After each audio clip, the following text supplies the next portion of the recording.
अस्सलाम स्टूडेंट्स, मैं हूं इस्माइल और वेलकम करता हूं आपको केमिस्ट्री माइंड यूट्यूब चैनल पर। तो फ्रेंड्स, इससे पहले हम एटॉमिक रेडियस और उसके साथ साथ आयनिक रेडियस पढ़ चुके हैं। आज की वीडियो में हम पढ़ने जा रहे हैं कोवेलेंट रेडियस या फिर कोवेलेंट रेडियाई। तो इसको स्टार्ट करने से पहले कि ये क्या होता है, पहले हम इस स्ट्रक्चर के ज़रिए इसको समझने की कोशिश करते हैं, उसके बाद इसकी डेफिनेशन के ऊपर और उसके बाद हम इसकी एप्लीकेशन के ऊपर मूव करेंगे।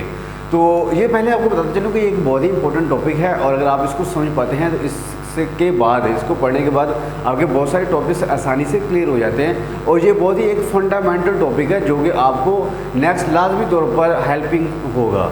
तो अब इसको समझने की कोशिश करते हैं कि सपोज करें हमारे पास दो एटम हैं, वो दोनों के दोनों एटम आपस में क्या है, एक कोवेलेंट बॉन्ड के जरिए मिले हुए, यानी कि उनके दरमियान क्या है, कोवेलेंट बॉन्ड है। और जो बॉन्ड है वो भी एक सिंगल बॉन्ड है, जैसे हाइड्रोजन और हाइड्रोजन के दरमियान सिंगल बॉन्ड होता है या क्लोरीन और क्लोरीन के दरमियान सिंगल बॉन्ड होता है। तो अब दो एटम्स आपस में मिले हुए हैं और दोनों एटम्स क्या हैं, एक जैसे, यानी कि हाइड्रोजन और हाइड्रोजन हो, क्लोरीन और क्लोरीन हो, या फिर हमारे पास कार्बन और कार्बन हो, सिमिलर एटम्स हों और उसके साथ उनके दरमियान जो बॉन्ड हो वो कोवेलेंट बॉन्ड हो।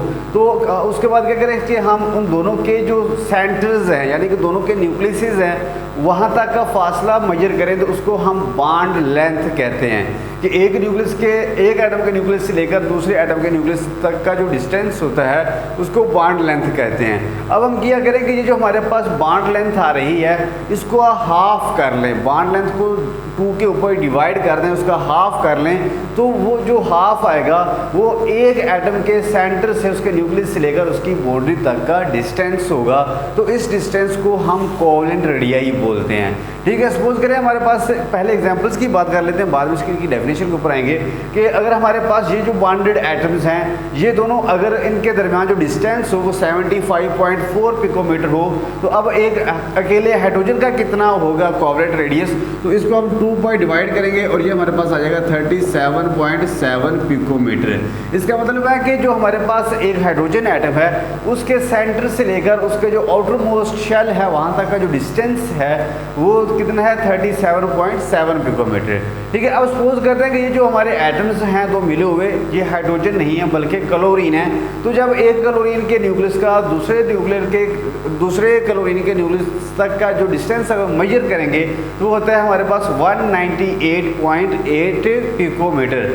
अब हम बात करें कि हमारे पास सिर्फ वही एक क्लोरीन, तो क्लोरीन का उसके न्यूक्लियस से लेकर बाहर वाले शेल तक का कितना डिस्टेंस होगा, तो ये जो हमारे पास दोनों के दरमियान डिस्टेंस आ रहा है इसको 2 पर डिवाइड कर देंगे तो ये 99.4 पिकोमीटर है। यानी कि एक अकेला अगर क्लोरीन होगा तो उसके न्यूक्लियस से लेकर उसका जो बाहर वाला शेल है वहाँ तक का जो डिस्टेंस होगा वो 99.4 पिकोमीटर होगा। और अब इसको कोवेलेंट रेडियाई क्यों कह रहे हैं, क्योंकि ये जो हमारे पास मिले हुए एटम्स हैं इनके दरमियान एक तो कोवेलेंट बॉन्ड है, दूसरा उनके दरमियान सिंगल बॉन्ड है। ठीक है, तो सिंगल जो बॉन्ड लेंथ है उसका हम हाफ कर लें तो वो उसका कोवेलेंट रेडियस आ जाता है।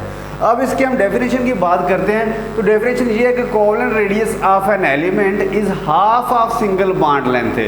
कि ये क्या है, जो सिंगल बॉन्ड लेंथ, दो एटम आपस में मिले हुए हैं और उनके दरमियान सिंगल बॉन्ड हो, तो सिंगल बॉन्ड का अगर हम क्या कर लें, हाफ कर लें, तो क्या होगा, between 2 bonded atoms in a molecule, तो ये क्या होगा, 2 बॉन्डेड जो मॉलिक्यूल हैं उनके दरमियान जो उनकी रेडियस है, दो एटम्स के सेंटर्स के दरमियान जो डिस्टेंस है उसको 2 के ऊपर डिवाइड कर दें तो वो क्या आ जाएगा, हमारे पास एक एटम का कोवेलेंट रेडियाई आ जाएगा।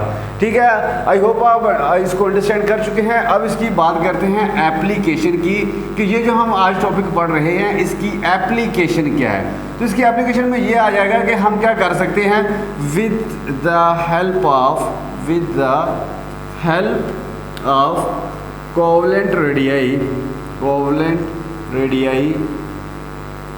Of any known atom we can calculate the covalent radii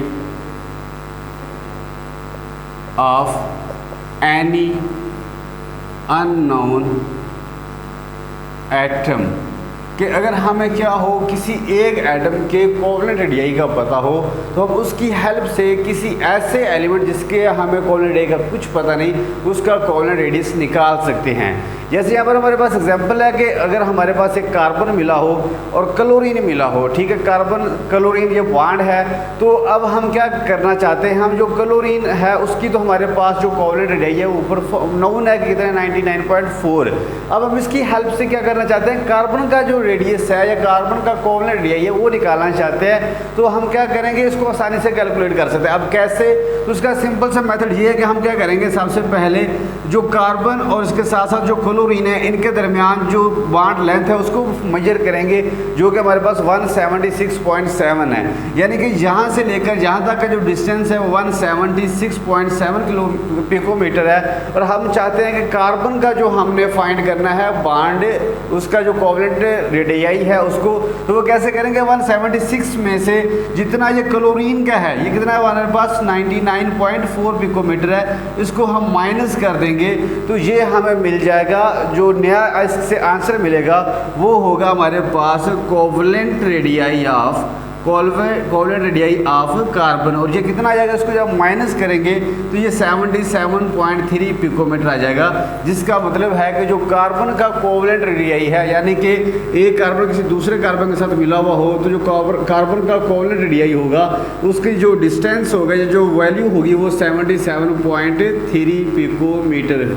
तो ये है हमारे पास कोवलेंट रेडियस। आई होप आप इसको अच्छे से अंडरस्टैंड कर चुके हैं। इसके बाद हम आज के टॉपिक के बाद नेक्स्ट जो हमारे टॉपिक्स हैं केमिकल बॉन्डिंग के, जैसे electron affinity, ionisation energy, electronegativity, वो स्टार्ट करने जा रहे हैं। तो आप हमारे चैनल के साथ जुड़े रहिए। अगर वीडियो पसंद आई तो इसको लाइक भी कर दें और चैनल को सब्सक्राइब करके हमारी कम्युनिटी का हिस्सा बन जाए।